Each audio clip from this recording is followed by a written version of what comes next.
Board set up. Okay. Now the keypad. We're using the default factory setting. We're now going to code the keypad into the system.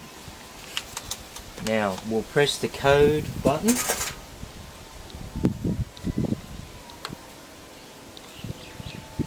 Show that? Yep. Okay. Then the transmitter button, number 11, left arrow. Then press the same button again, left arrow. The dot hasn't flashed, no flash.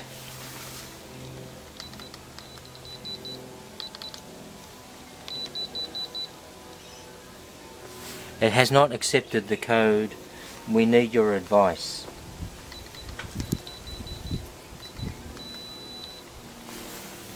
Try again.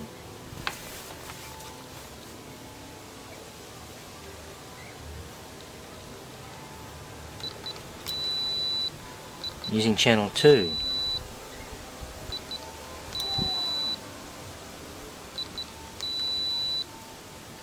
The dot's flashing. Now it's finished. Need advice. Thank Don't you. know.